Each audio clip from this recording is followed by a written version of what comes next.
Premier épître de Paul aux Corinthiens. Chapitre 1. Paul, appelé à être apôtre de Jésus-Christ par la volonté de Dieu, et le frère Sosthène, à l'Église de Dieu qui est à Corinthe, à ceux qui ont été sanctifiés en Jésus-Christ, appelés à être saints, et à tous ceux qui invoquent en quelque lieu, que ce soit le nom de notre Seigneur Jésus-Christ, leur Seigneur et le nôtre, que la grâce et la paix vous soient données de la part de Dieu notre Père, et du Seigneur Jésus-Christ. Je rends à mon Dieu de continuelles actions de grâce à votre sujet, pour la grâce de Dieu qui vous a été accordée en Jésus-Christ. Car en lui, vous avez été comblés de toutes les richesses, qui concernent la parole et la connaissance, le témoignage de Christ ayant été solidement établi parmi vous, de sorte qu'il ne vous manque aucun don, dans l'attente où vous êtes de la manifestation de notre Seigneur Jésus-Christ. Il vous affermira aussi jusqu'à la fin, pour que vous soyez irréprochables au jour de notre Seigneur Jésus-Christ. Dieu est fidèle, lui, qui vous a appelés à la communion de son Fils, Jésus-Christ notre Seigneur.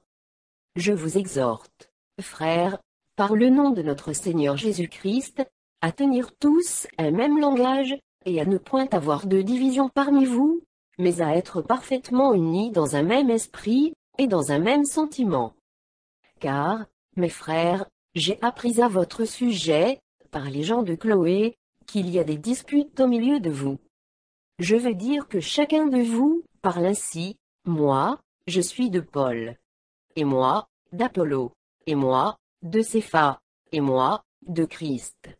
Christ est-il divisé? Paul a-t-il été crucifié pour vous?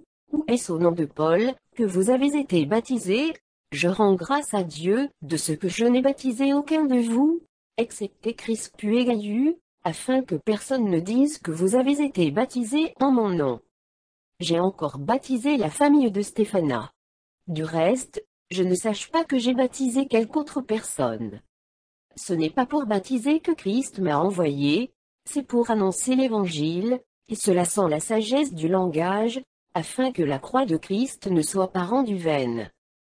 Car la prédication de la croix est une folie pour ceux qui périssent.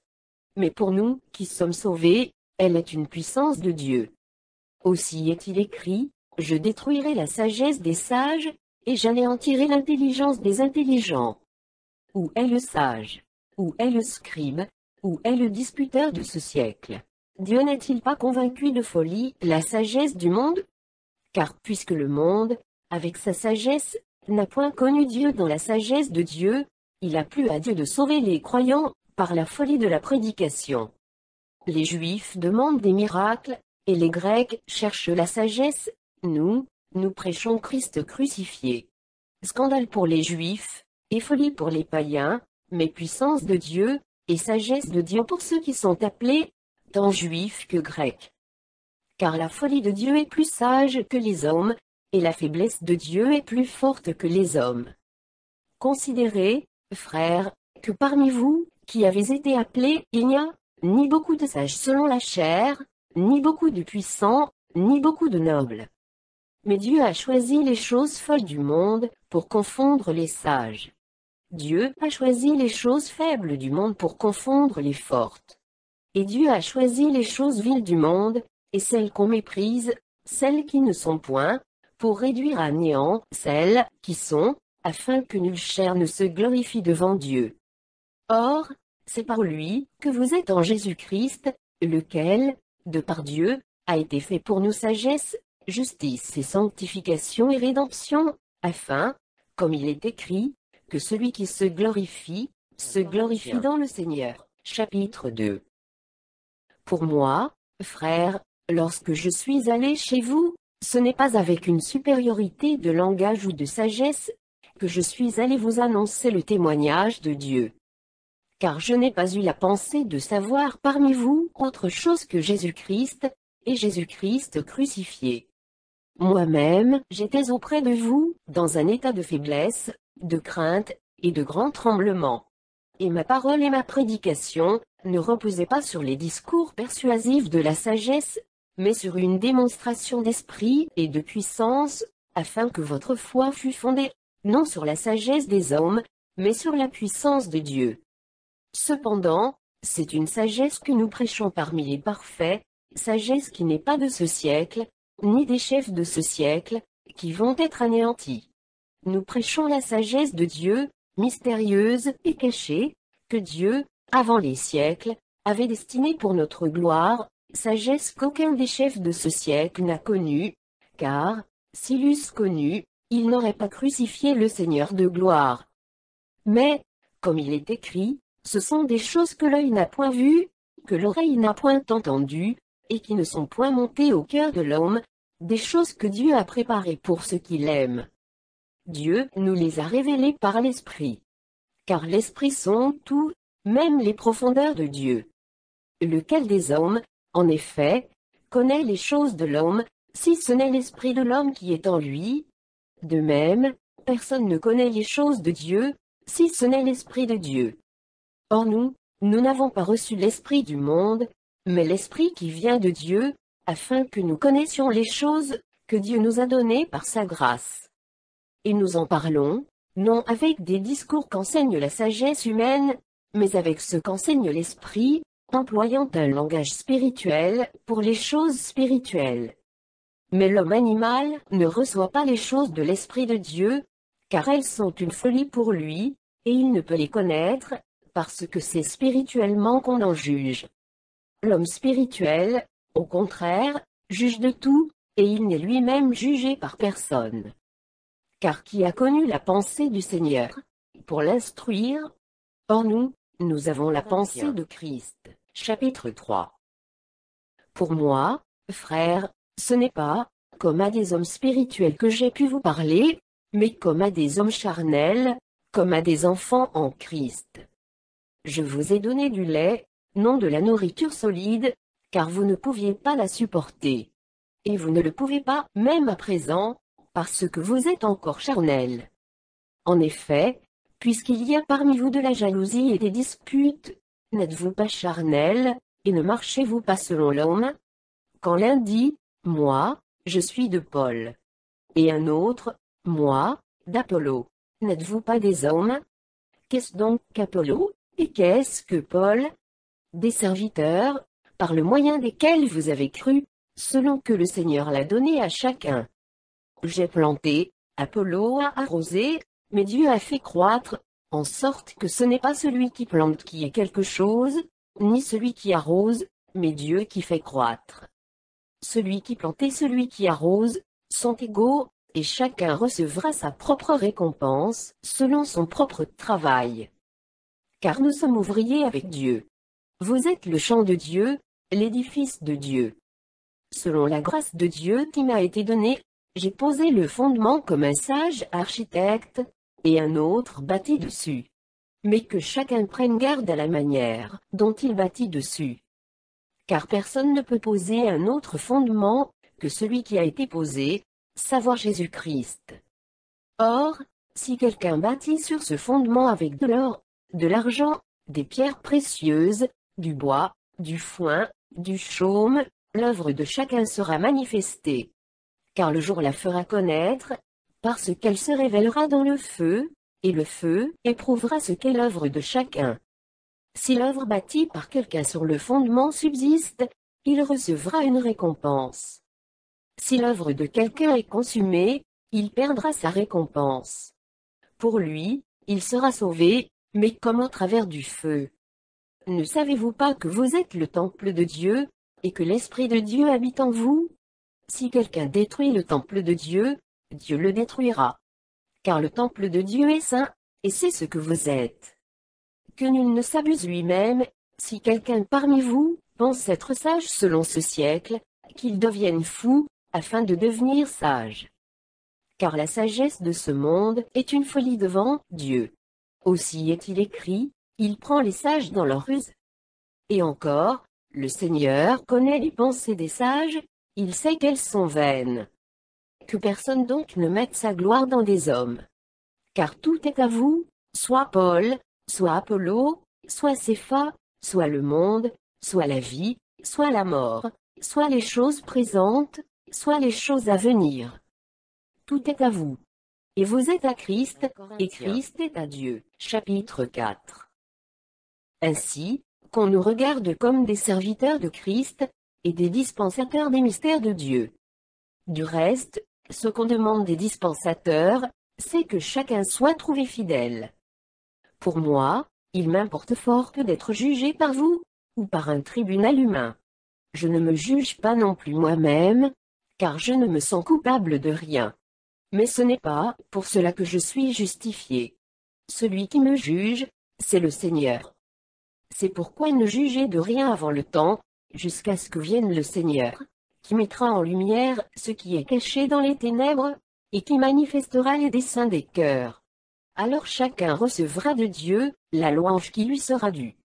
C'est à cause de vous, frères, que j'ai fait de ces choses une application à ma personne, et à celle d'Apollo, afin que vous appreniez en nos personnes à ne pas aller au-delà de ce qui est écrit, et que nul de vous ne conçoive de l'orgueil en faveur de l'un contre l'autre. Car qui est-ce qui te distingue? Qu'as-tu que tu n'aies reçu? Et si tu l'as reçu, pourquoi te glorifies-tu, comme si tu ne l'avais pas reçu? Déjà vous êtes rassasiés, déjà vous êtes riches, sans nous vous avez commencé à régner. Et puissiez-vous régner en effet, afin que nous aussi, nous régnions avec vous. Car Dieu, ce me semble, a fait de nous, apôtres, les derniers des hommes, des condamnés à mort en quelque sorte, puisque nous avons été en spectacle au monde, aux anges et aux hommes. Nous sommes fous à cause de Christ. Mais vous, vous êtes sages en Christ. Nous sommes faibles, mais vous êtes forts. Vous êtes honorés, et nous sommes méprisés. Jusqu'à cette heure, nous souffrons la faim, la soif, la nudité. Nous sommes maltraités, errant çà et là. Nous nous fatiguons à travailler de nos propres mains. Injuriés, nous bénissons. Persécutés, nous supportons. Calomniés, nous parlons avec bonté. Nous sommes devenus comme les balayures du monde, le rebut de tous, jusqu'à maintenant. Ce n'est pas pour vous faire honte que j'écris ces choses. Mais je vous avertis comme mes enfants bien-aimés. Car, quand vous auriez 10 000 maîtres en Christ, vous n'avez cependant pas plusieurs pères, puisque c'est moi qui vous ai engendrés en Jésus-Christ, par l'Évangile. Je vous en conjure donc, soyez mes imitateurs. Pour cela, je vous ai envoyé Timothée, qui est mon enfant bien-aimé, et fidèle dans le Seigneur. Il vous rappellera quelles sont mes voies en Christ, quelle est la manière dont j'enseigne partout dans toutes les églises. Quelques-uns se sont enflés d'orgueil, comme si je ne devais pas aller chez vous. Mais j'irai bientôt chez vous, si c'est la volonté du Seigneur, et je connaîtrai, non les paroles, mais la puissance de ceux qui se sont enflés. Car le royaume de Dieu ne consiste pas en paroles, mais en puissance.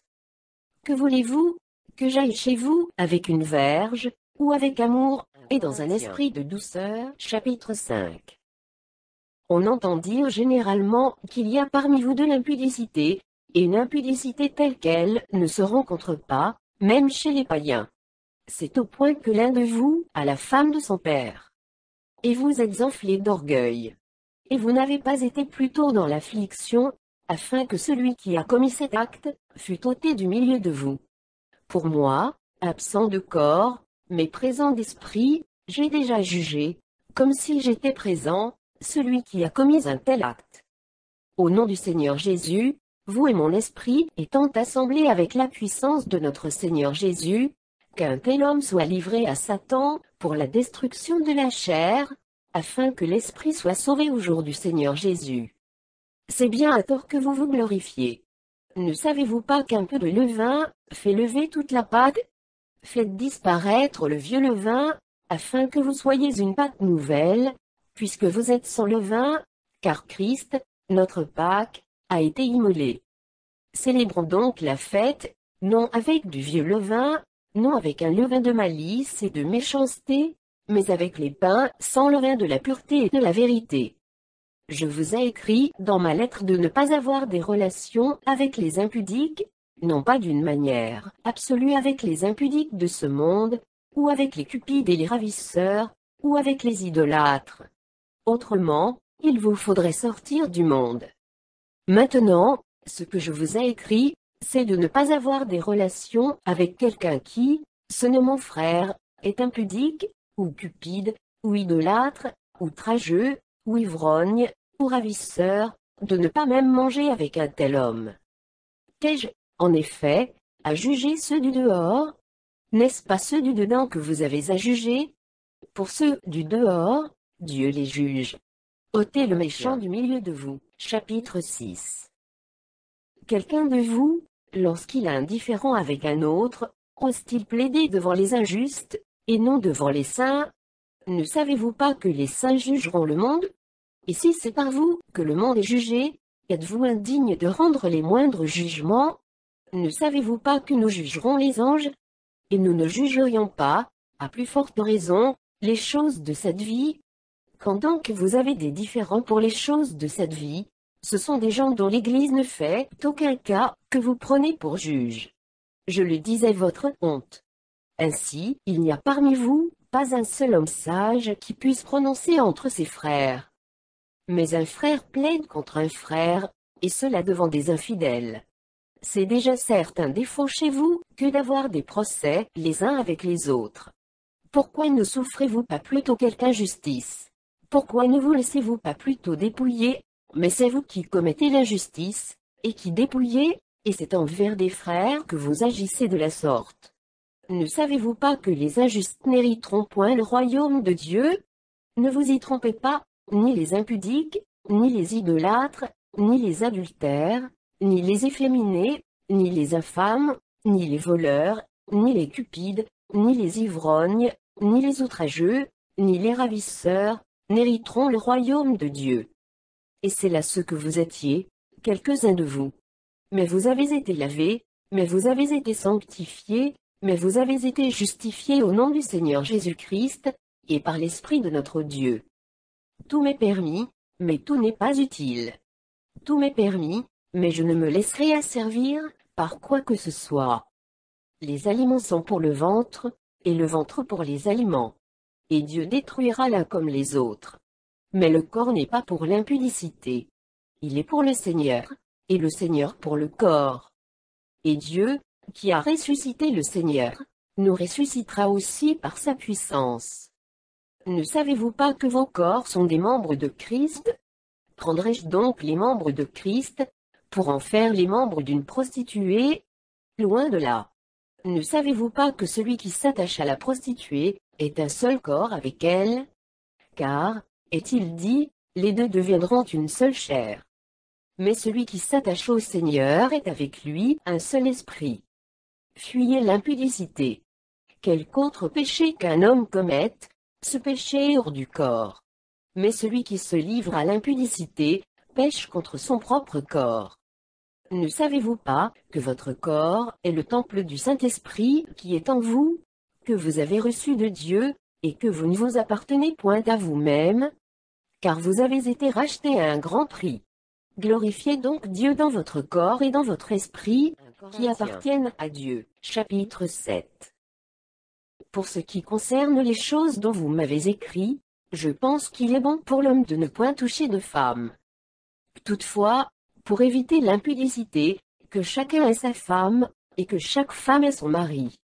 Que le mari rende à sa femme ce qu'il lui doit, et que la femme agisse de même envers son mari.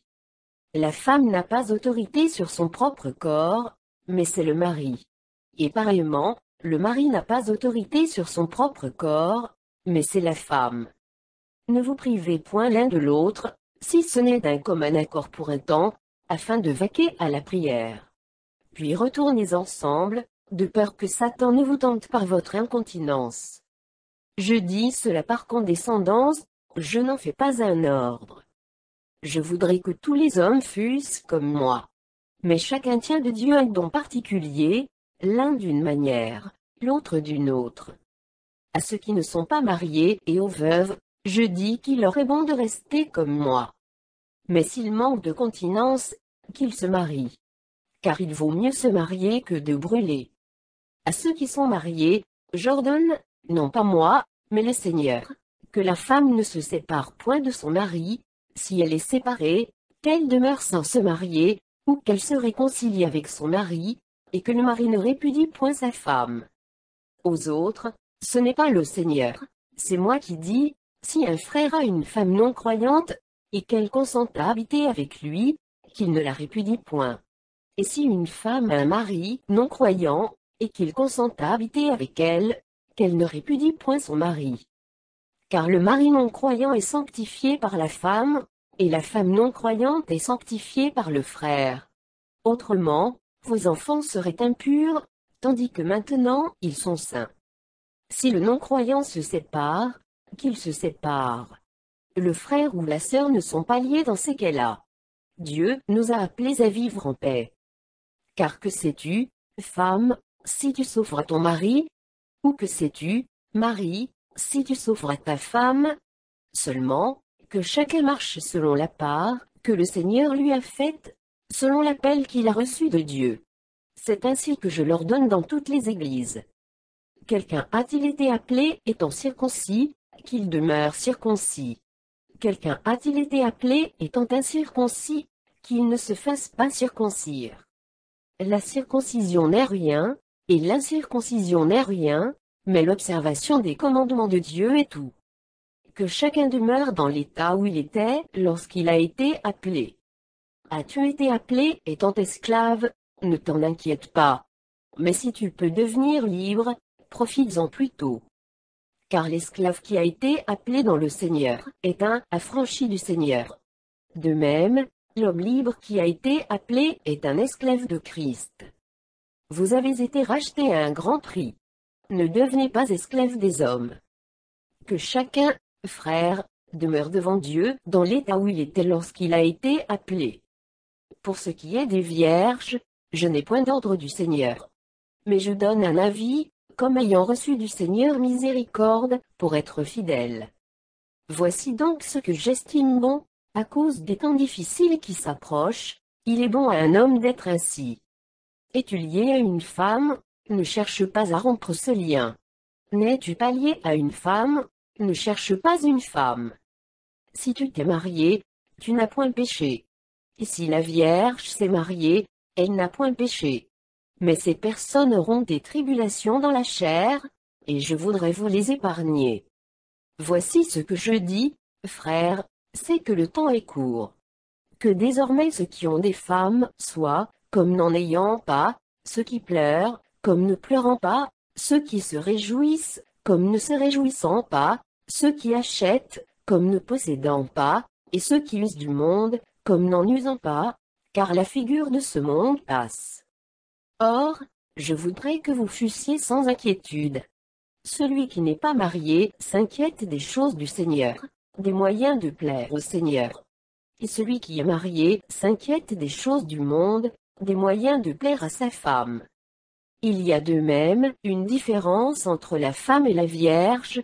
Celle qui n'est pas mariée s'inquiète des choses du Seigneur, afin d'être sainte de corps et d'esprit. Et celle qui est mariée s'inquiète des choses du monde, des moyens de plaire à son mari. Je dis cela dans votre intérêt. Ce n'est pas pour vous prendre au piège, c'est pour vous porter à ce qui est bienséant et propre à vous attacher au Seigneur sans distraction.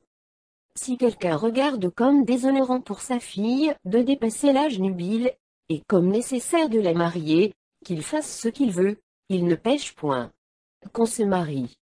Mais celui qui a pris une ferme résolution, sans contrainte, et avec l'exercice de sa propre volonté, et qui a décidé en son cœur de garder sa fille vierge, celui-là fait bien.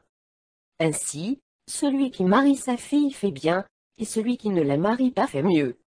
Une femme est liée aussi longtemps que son mari est vivant. Mais si le mari meurt, elle est libre de se marier à qui elle veut. Seulement, que ce soit dans le Seigneur. Elle est plus heureuse, néanmoins, si elle demeure comme elle est, suivant mon avis. Et moi aussi, je crois avoir l'Esprit de Dieu. Chapitre 8. Pour ce qui concerne les viandes sacrifiées aux idoles, nous savons que nous avons tous la connaissance. La connaissance enfle, mais la charité édifie. Si quelqu'un croit savoir quelque chose, il n'a pas encore connu, comme il faut connaître. Mais si quelqu'un aime Dieu, celui-là est connu de lui. Pour ce qui est donc de manger des viandes sacrifiées aux idoles, nous savons qu'il n'y a point d'idole dans le monde, et qu'il n'y a qu'un seul Dieu. Car, s'il y a des êtres qui sont appelés dieux, soit dans le ciel, soit sur la terre, comme il existe réellement plusieurs dieux et plusieurs seigneurs, néanmoins pour nous, il n'y a qu'un seul Dieu, le Père, de qui viennent toutes choses, et pour qui nous sommes, et un seul Seigneur, Jésus-Christ, par qui sont toutes choses, et par qui nous sommes. Mais cette connaissance n'est pas chez tous. Quelques-uns, d'après la manière dont ils envisagent encore l'idole, mangent de ces viandes comme étant sacrifiées aux idoles, et leur conscience, qui est faible, en est souillée. Ce n'est pas un aliment qui nous rapproche de Dieu, si nous en mangeons, nous n'avons rien de plus. Si nous n'en mangeons pas, nous n'avons rien de moins. Prenez garde, toutefois, que votre liberté ne devienne une pierre d'achoppement pour les faibles. Car, si quelqu'un te voit, toi, qui as de la connaissance, assis à table dans un temple d'idoles, sa conscience, à lui, qui est faible, ne le portera-t-elle pas à manger des viandes sacrifiées aux idoles, et ainsi le faible périra par ta connaissance, le frère pour lequel Christ est mort. En péchant de la sorte contre les frères, et en blessant leur conscience faible, vous péchez contre Christ. C'est pourquoi, si un aliment scandalise mon frère, je ne mangerai jamais de viande, afin de ne pas scandaliser mon frère. Chapitre 9. Ne suis-je pas libre? Ne suis-je pas apôtre? N'ai-je pas vu Jésus notre Seigneur? N'êtes-vous pas mon œuvre dans le Seigneur? Si pour d'autres je ne suis pas apôtre, je le suis au moins pour vous.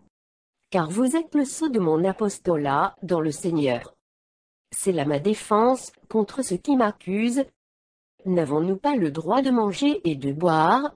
N'avons-nous pas le droit de mener avec nous une sœur qui soit notre femme, comme font les autres apôtres, et les frères du Seigneur, et Cépha? Ou bien, est-ce que moi, seul, et Barnabas nous n'avons pas le droit de ne point travailler? Qui jamais fait le service militaire à ses propres frais? Qui est-ce qui plante une vigne, et n'en mange pas le fruit? Qui est-ce qui fait paître un troupeau, et ne se nourrit pas du lait du troupeau? Ces choses que je dis, n'existent-elles que dans les usages des hommes? La loi ne les dit-elle pas aussi? Car il est écrit dans la loi de Moïse, tu n'enmuselleras point le bœuf quand il foule le grain. Dieu se met-il en peine des bœufs, ou parle-t-il uniquement à cause de nous? Oui, c'est à cause de nous qu'il a été écrit que celui qui laboure, doit labourer avec espérance, et celui qui foule le grain, fouler avec l'espérance d'y avoir part. Si nous avons semé parmi vous les biens spirituels, est-ce une grosse affaire si nous moissonnons vos biens temporels? Si d'autres jouissent de ce droit sur vous, n'est-ce pas plutôt à nous d'en jouir? Mais nous n'avons point usé de ce droit. Au contraire, nous souffrons tout, afin de ne pas créer d'obstacles à l'évangile de Christ. Ne savez-vous pas que ceux qui remplissent les fonctions sacrées sont nourris par le temple, que ceux qui servent à l'autel ont part à l'autel? De même aussi, le Seigneur a ordonné à ceux qui annoncent l'évangile de vivre de l'évangile. Pour moi, je n'ai usé d'aucun de ces droits, et ce n'est pas afin de les réclamer en ma faveur que j'écris ainsi. Car j'aimerais mieux mourir que de me laisser enlever ce sujet de gloire. Si j'annonce l'évangile, ce n'est pas pour moi un sujet de gloire, car la nécessité m'en est imposée, et malheur à moi si je n'annonce pas l'évangile. Si je le fais de bon cœur, j'en ai la récompense. Mais si je le fais malgré moi, c'est une charge qui m'est confiée. Quelle est donc ma récompense? C'est d'offrir gratuitement l'évangile que j'annonce, sans user de mon droit de prédicateur de l'évangile. Car, bien que je sois libre à l'égard de tous, je me suis rendu le serviteur de tous, afin de gagner le plus grand nombre. Avec les Juifs, j'ai été comme Juif, afin de gagner les Juifs. Avec ceux qui sont sous la loi, comme sous la loi, quoique je ne sois pas moi-même sous la loi, afin de gagner ceux qui sont sous la loi. Avec ceux qui sont sans loi, comme sans loi, quoique je ne sois point sans la loi de Dieu, étant sous la loi de Christ, afin de gagner ceux qui sont sans loi. J'ai été faible avec les faibles, afin de gagner les faibles. Je me suis fait, tout à tous, afin d'en sauver de toute manière quelques-uns. Je fais tout, à cause de l'Évangile, afin d'y avoir part. Ne savez-vous pas que ceux qui courent dans le stade courent tous, mais qu'un seul remporte le prix? Courez de manière à le remporter. Tous ceux qui combattent, s'imposent toute espèce d'abstinence, et ils le font pour obtenir une couronne corruptible. Mais nous, faisons-le pour une couronne incorruptible. Moi donc, je cours, non pas comme à l'aventure. Je frappe, non pas comme battant l'air. Mais je traite durement mon corps, et je le tiens assujetti, de peur d'être moi-même rejeté, après avoir prêché aux autres. Chapitre 10. Frères, je ne veux pas que vous ignoriez, que nos pères ont tous été sous la nuée, qu'ils ont tous passé au travers de la mer, qu'ils ont tous été baptisés en Moïse dans la nuée et dans la mer, qu'ils ont tous mangé le même aliment spirituel, et qu'ils ont tous bu le même breuvage spirituel, car ils buvaient à un rocher spirituel qui les suivait, et ce rocher était Christ. Mais la plupart d'entre eux ne furent point agréables à Dieu, puisqu'ils périrent dans le désert. Or, ces choses sont arrivées pour nous servir d'exemple, afin que nous n'ayons pas de mauvais désirs, comme ils en ont eu. Ne devenez point idolâtres, comme quelques-uns d'eux, selon qu'il est écrit, le peuple s'assit pour manger et pour boire. Puis ils se levèrent pour se divertir. Ne nous livrons point à l'impudicité, comme quelques-uns d'eux s'y livrèrent, de sorte qu'il en tomba 23 000 en un seul jour. Ne tentons point le Seigneur, comme le tentèrent quelques-uns d'eux, qui périrent par les serpents. Ne murmurez point, comme murmurèrent quelques-uns d'eux, qui périrent par l'exterminateur. Ces choses leur sont arrivées pour servir d'exemple, et elles ont été écrites pour notre instruction, à nous, qui sommes parvenus à la fin des siècles. Ainsi donc, que celui qui croit être debout prenne garde de tomber. Aucune tentation ne vous est survenue, qui n'ait été humaine, et Dieu, qui est fidèle, ne permettra pas que vous soyez tentés au-delà de vos forces. Mais avec la tentation, il prépara aussi le moyen d'en sortir, afin que vous puissiez la supporter. C'est pourquoi, mes bien-aimés, fuyez l'idolâtrie. Je parle comme à des hommes intelligents. Jugez vous-même de ce que je dis. La coupe de bénédiction que nous bénissons, n'est-elle pas la communion au sang de Christ? Le pain que nous rompons, n'est-il pas la communion au corps de Christ? Puisqu'il y a un seul pain, nous qui sommes plusieurs, nous formons un seul corps. Car nous participons tous à un même pain. Voyez les Israélites selon la chair, ceux qui mangent les victimes ne sont-ils pas en communion avec l'autel? Que dis-je donc? Que la viande sacrifiée aux idoles est quelque chose, ou qu'une idole est quelque chose? Nullement. Je dis que ce qu'on sacrifie, on le sacrifie à des démons, et non à Dieu. Or, je ne veux pas que vous soyez en communion avec les démons. Vous ne pouvez boire la coupe du Seigneur, et la coupe des démons. Vous ne pouvez participer à la table du Seigneur, et à la table des démons. Voulons-nous provoquer la jalousie du Seigneur? Sommes-nous plus forts que lui? Tout est permis, mais tout n'est pas utile. Tout est permis, mais tout n'édifie pas. Que personne ne cherche son propre intérêt, mais que chacun cherche celui d'autrui. Mangez de tout ce qui se vend au marché, sans vous enquérir de rien par motif de conscience. Car la terre est au Seigneur, et tout ce qu'elle renferme. Si un non-croyant vous invite, et que vous vouliez y aller, mangez de tout ce qu'on vous présentera, sans vous enquérir de rien par motif de conscience. Mais si quelqu'un vous dit, ceci a été offert en sacrifice, n'en mangez pas, à cause de celui qui a donné l'avertissement, et à cause de la conscience. Je parle ici, non de votre conscience, mais de celle de l'autre. Pourquoi, en effet, ma liberté serait-elle jugée par une conscience étrangère? Si je mange avec action de grâce, pourquoi serais-je blâmé au sujet d'une chose dont je rends grâce? Soit donc que vous mangiez, soit que vous buviez, soit que vous fassiez quelque autre chose, faites tout pour la gloire de Dieu. Ne soyez en scandale, ni aux Grecs, ni aux Juifs, ni à l'Église de Dieu, de la même manière que moi aussi, je m'efforce en toutes choses de complaire à tous, cherchant, non mon avantage, mais celui du plus grand nombre, afin qu'ils soient sauvés. Chapitre 11. Soyez mes imitateurs, comme je le suis moi-même, de Christ. Je vous loue de ce que vous vous souvenez de moi, à tous égards, et de ce que vous retenez mes instructions, telles que je vous les ai données. Je veux cependant que vous sachiez que Christ est le chef de tout homme, que l'homme est le chef de la femme, et que Dieu est le chef de Christ. Tout homme qui prie, ou qui prophétise, la tête couverte, déshonore son chef. Toute femme, au contraire, qui prie ou qui prophétise, la tête non voilée, déshonore son chef, c'est comme si elle était rasée. Car si une femme n'est pas voilée, qu'elle se coupe aussi les cheveux. Or, s'il est honteux pour une femme d'avoir les cheveux coupés, ou d'être rasée, qu'elle se voile. L'homme ne doit pas se couvrir la tête, puisqu'il est l'image et la gloire de Dieu, tandis que la femme est la gloire de l'homme. En effet, l'homme n'a pas été tiré de la femme, mais la femme a été tirée de l'homme. Et l'homme n'a pas été créé à cause de la femme, mais la femme a été créée à cause de l'homme. C'est pourquoi la femme, à cause des anges, doit avoir sur la tête une marque de l'autorité dont elle dépend.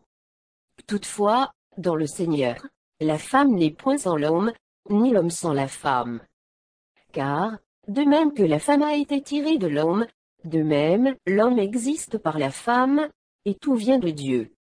Jugez en vous-même, est-il convenable qu'une femme prie Dieu sans être voilée? La nature, elle-même ne vous enseigne-t-elle pas que c'est une honte pour l'homme de porter de longs cheveux, mais que c'est une gloire pour la femme d'en porter, parce que la chevelure lui a été donnée comme voile? Si quelqu'un se plaît à contester, nous n'avons pas cette habitude, non plus que les églises de Dieu. En donnant cet avertissement, ce que je ne loue point, c'est que vous vous assemblez, non pour devenir meilleur, mais pour devenir pire. Et d'abord, j'apprends que, lorsque vous vous réunissez en assemblée, il y a parmi vous des divisions, et je le crois en partie, car il faut qu'il y ait aussi des sectes parmi vous, afin que ceux qui sont approuvés soient reconnus comme tels au milieu de vous. Lors donc que vous vous réunissez, ce n'est pas pour manger le repas du Seigneur. Car, quand on se met à table, chacun commence par prendre son propre repas, et l'un a faim, tandis que l'autre est ivre.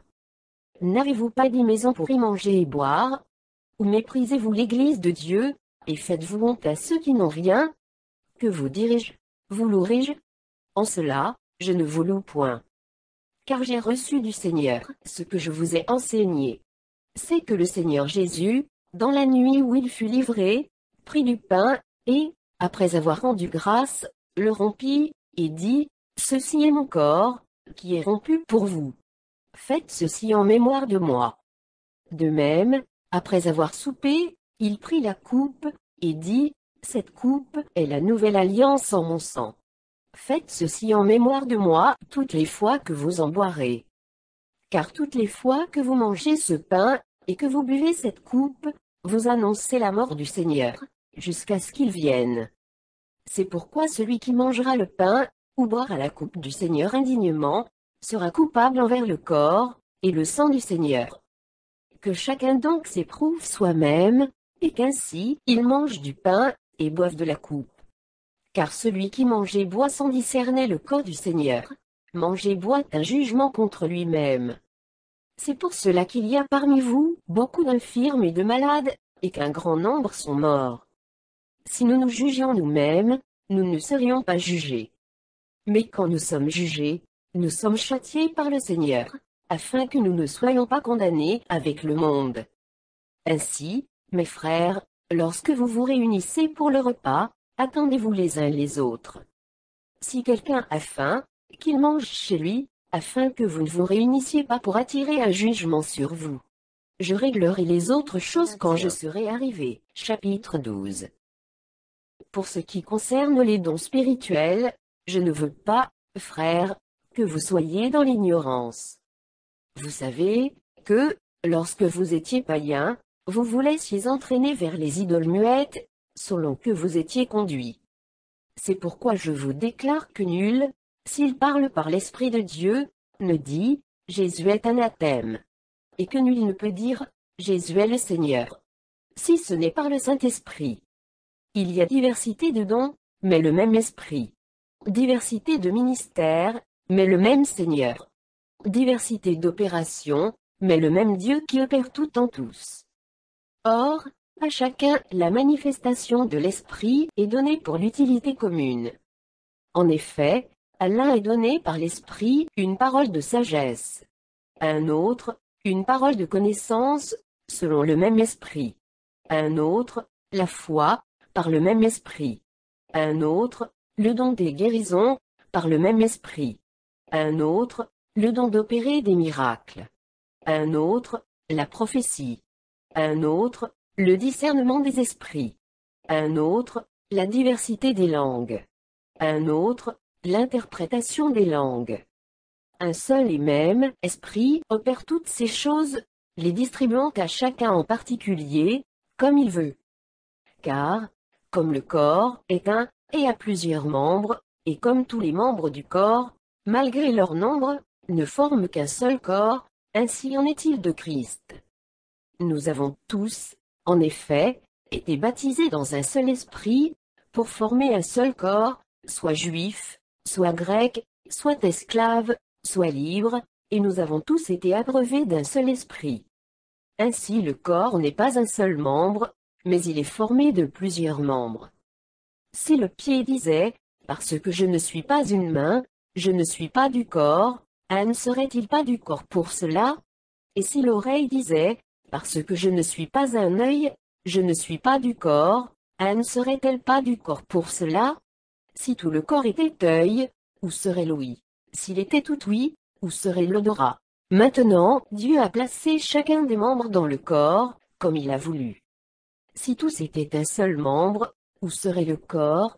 Maintenant donc, il y a plusieurs membres, et un seul corps. L'œil ne peut pas dire à la main, je n'ai pas besoin de toi. Ni la tête dire aux pieds, je n'ai pas besoin de vous. Mais bien plutôt, les membres du corps qui paraissent être les plus faibles, sont nécessaires. Et ceux que nous estimons être les moins honorables du corps, nous les entourons d'un plus grand honneur. Ainsi nos membres les moins honnêtes reçoivent le plus d'honneur, tandis que ceux qui sont honnêtes n'en ont pas besoin. Dieu a disposé le corps de manière à donner plus d'honneur à ceux qui en manquaient, afin qu'il n'y ait pas de division dans le corps, mais que les membres aient également soin les uns des autres. Et si un membre souffre, tous les membres souffrent avec lui. Si un membre est honoré, tous les membres se réjouissent avec lui. Vous êtes le corps de Christ, et vous êtes ses membres, chacun pour sa part. Et Dieu a établi dans l'Église premièrement des apôtres, secondement des prophètes, troisièmement des docteurs, ensuite ceux qui ont le don des miracles, puis ceux qui ont les dons de guérir, de secourir, de gouverner, de parler diverses langues. Tous sont-ils apôtres?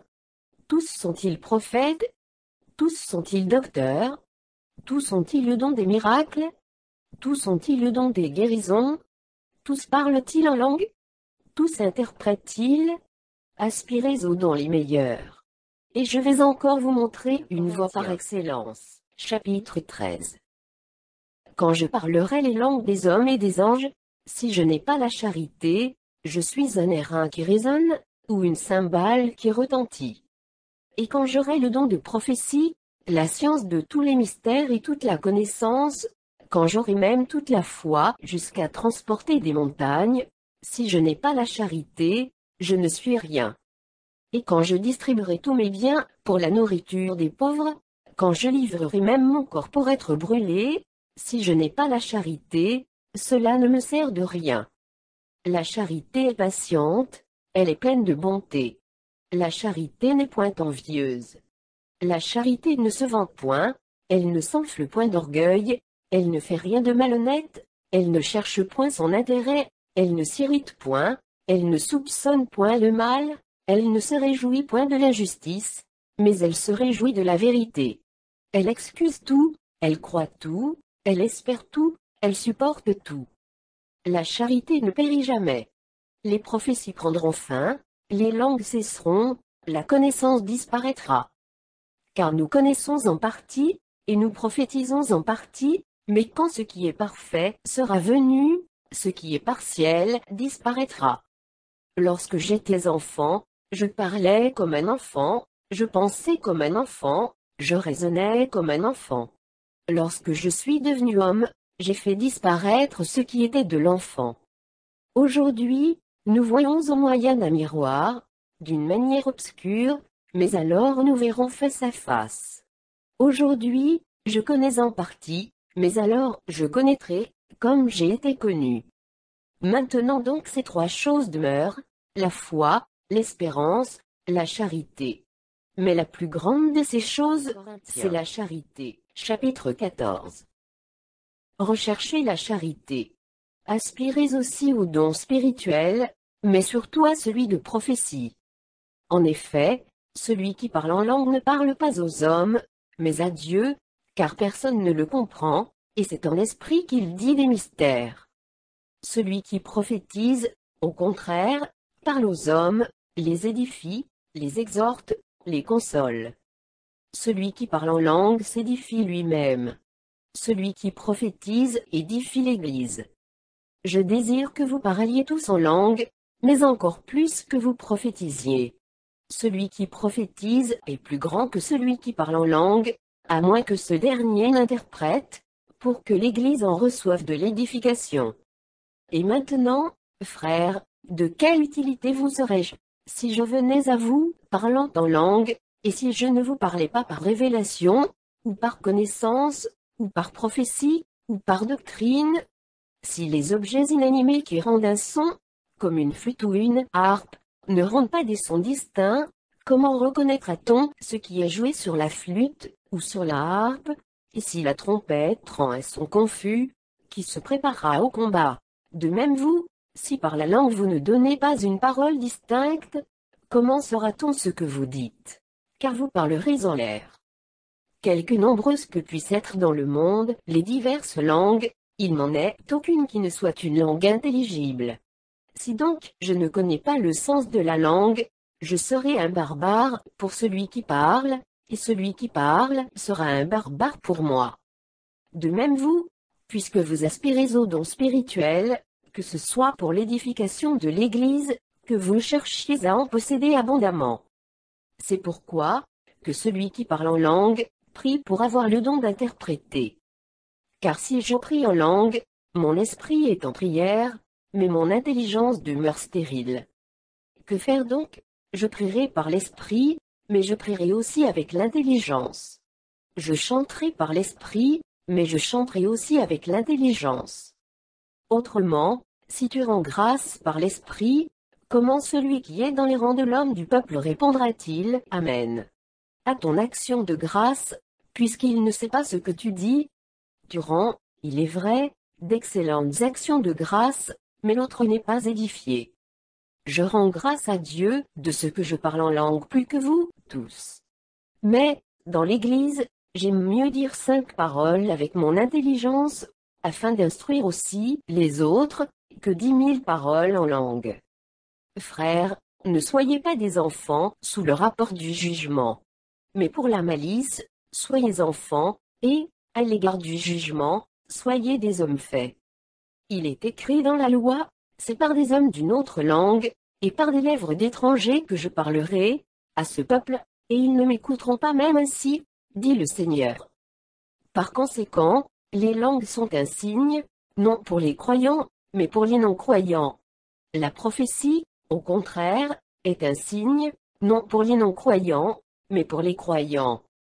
Si donc, dans une assemblée de l'Église entière, tous parlent en langue, et qu'il survienne des hommes du peuple, ou des non-croyants, ne diront-ils pas que vous êtes fous? Mais si tous prophétisent, et qu'il survienne quelque non-croyant, ou un homme du peuple, il est convaincu par tous, il est jugé par tous, les secrets de son cœur sont dévoilés, de telle sorte que, tombant sur sa face, il adorera Dieu, et publiera que Dieu est réellement au milieu de vous. Que faire donc, frères? Lorsque vous vous assemblez, les uns ou les autres parmi vous ont-ils un cantique, une instruction, une révélation, une langue, une interprétation, que tout se fasse pour l'édification? En est-il qui parle en langue, que deux ou trois au plus parlent, chacun à son tour, et que quelqu'un interprète? S'il n'y a point d'interprète, qu'on se taise dans l'Église, et qu'on parle à soi-même et à Dieu. Pour ce qui est des prophètes, que deux ou trois parlent, et que les autres jugent. Et si un autre qui est assis a une révélation, que le premier se taise. Car vous pouvez tous prophétiser successivement, afin que tous soient instruits, et que tous soient exhortés. Les esprits des prophètes sont soumis aux prophètes. Car Dieu n'est pas un Dieu de désordre, mais de paix.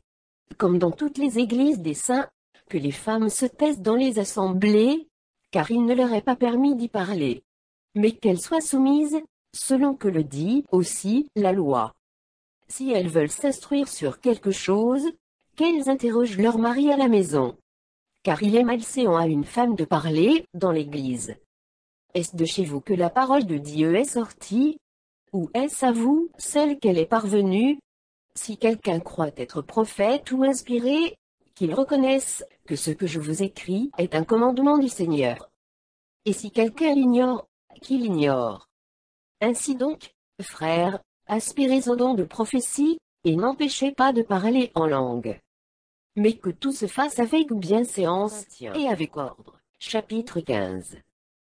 Je vous rappelle, frères, l'évangile que je vous ai annoncé, que vous avez reçu, dans lequel vous avez persévéré, et par lequel vous êtes sauvés, si vous le retenez, tel que je vous l'ai annoncé. Autrement, vous auriez cru en vain. Je vous ai enseigné avant tout, comme je l'avais aussi reçu, que Christ est mort pour nos péchés, selon les Écritures. Qu'il a été enseveli, et qu'il est ressuscité le troisième jour, selon les Écritures. Et qu'il est apparu à Cépha, puis aux 12. Ensuite, il est apparu à plus de 500 frères à la fois, dont la plupart sont encore vivants, et dont quelques-uns sont morts. Ensuite, il est apparu à Jacques, puis à tous les apôtres. Après eux tous, il m'est aussi apparu à moi, comme à l'avorton. Car je suis le moindre des apôtres, je ne suis pas digne d'être appelé apôtre, parce que j'ai persécuté l'Église de Dieu. Par la grâce de Dieu, je suis ce que je suis, et sa grâce envers moi n'a pas été vaine. Loin de là, j'ai travaillé plus que tous, non pas moi toutefois, mais la grâce de Dieu qui est avec moi. Ainsi donc, que ce soit moi, que ce soit eux, voilà ce que nous prêchons, et c'est ce que vous avez cru. Or, si l'on prêche que Christ est ressuscité des morts, comment quelques-uns parmi vous disent-ils qu'il n'y a point de résurrection des morts? S'il n'y a point de résurrection des morts, Christ non plus n'est pas ressuscité. Et si Christ n'est pas ressuscité, notre prédication est donc vaine, et votre foi aussi est vaine. Il se trouve même que nous sommes de faux témoins à l'égard de Dieu, puisque nous avons témoigné contre Dieu qu'il a ressuscité Christ, tandis qu'il ne l'aurait pas ressuscité, si les morts ne ressuscitent point. Car si les morts ne ressuscitent point, Christ non plus n'est pas ressuscité. Et si Christ n'est pas ressuscité, votre foi est vaine, vous êtes encore dans vos péchés, et par conséquent aussi ceux qui sont morts en Christ sont perdus. Si c'est dans cette vie seulement que nous espérons en Christ, nous sommes les plus malheureux de tous les hommes.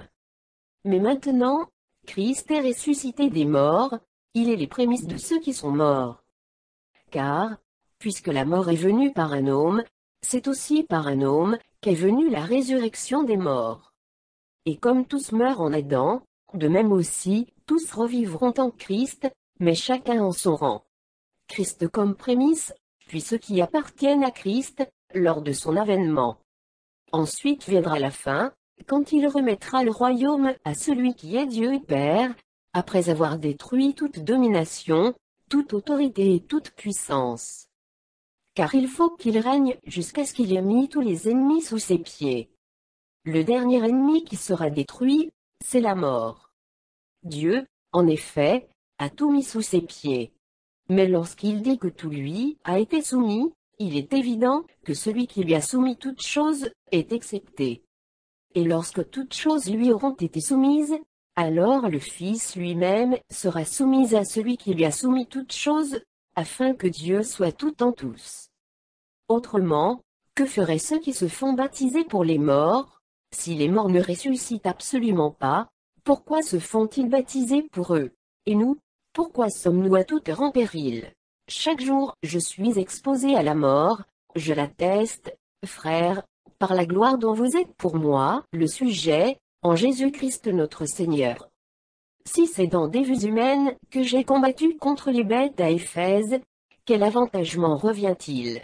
Si les morts ne ressuscitent pas, mangeons et buvons, car demain nous mourrons. Ne vous y trompez pas, les mauvaises compagnies corrompent les bonnes mœurs. Revenez à vous-même, comme il est convenable, et ne péchez point. Car quelques-uns ne connaissent pas Dieu, je le disais votre honte. Mais quelqu'un dira, comment les morts ressuscitent-ils, et avec quel corps reviennent-ils? Insensé, ce que tu sèmes, ne reprend point vie, s'il ne meurt. Et ce que tu sèmes, ce n'est pas le corps qui naîtra. C'est un simple grain, de blé peut-être, ou de quelque autre semence. Puis Dieu lui donne un corps, comme il lui plaît, et à chaque semence, il donne un corps qui lui est propre. Toute chair n'est pas la même chair.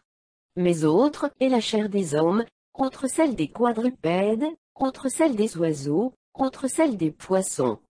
Il y a aussi des corps célestes et des corps terrestres. Mais autre est l'éclat des corps célestes, autre celui des corps terrestres.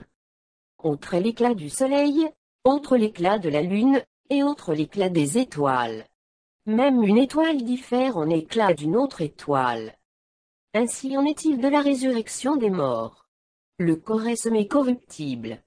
Il ressuscite incorruptible. Il est semé méprisable, il ressuscite glorieux. Il est semé infirme, il ressuscite plein de force. Il est semé corps animal, il ressuscite corps spirituel.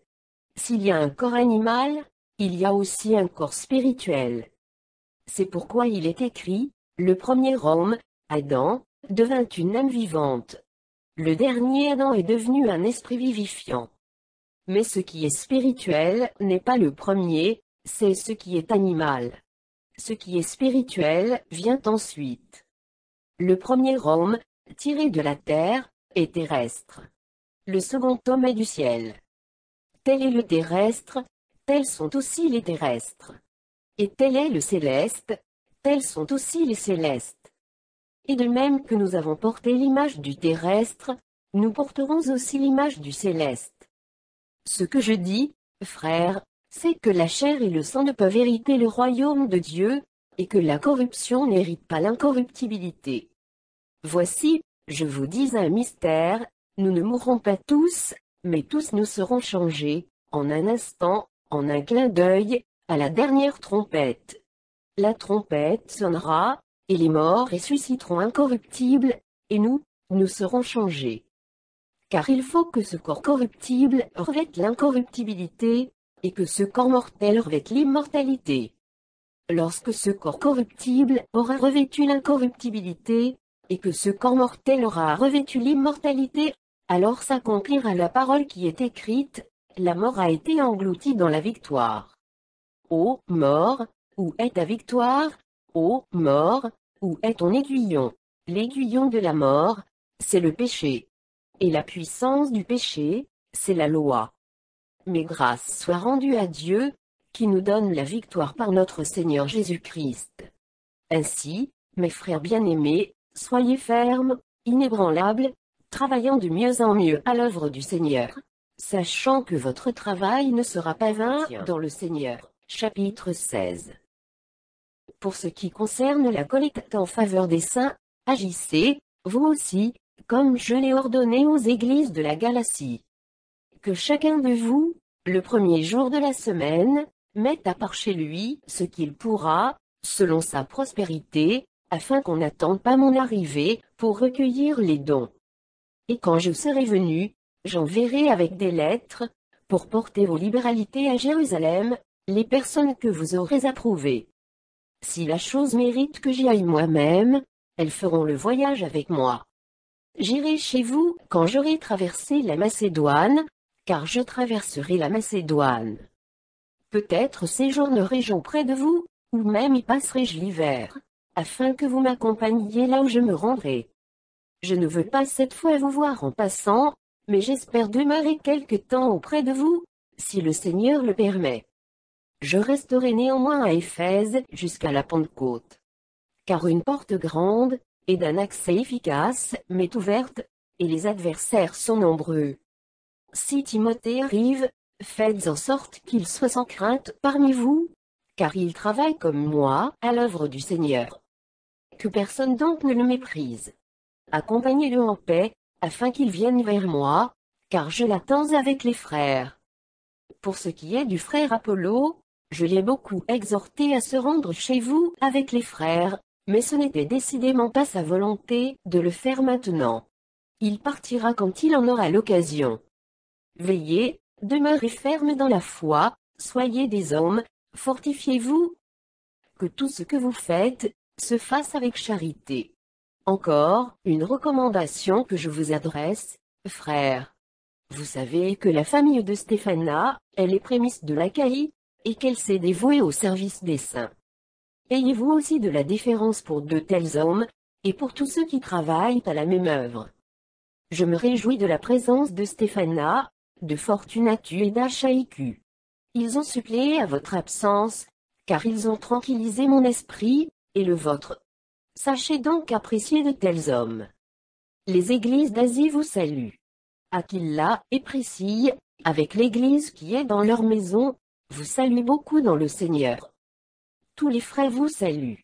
Saluez-vous les uns les autres par un saint baiser. Je vous salue, moi Paul, de ma propre main. Si quelqu'un n'aime pas le Seigneur, qu'il soit anathème. Maranatha.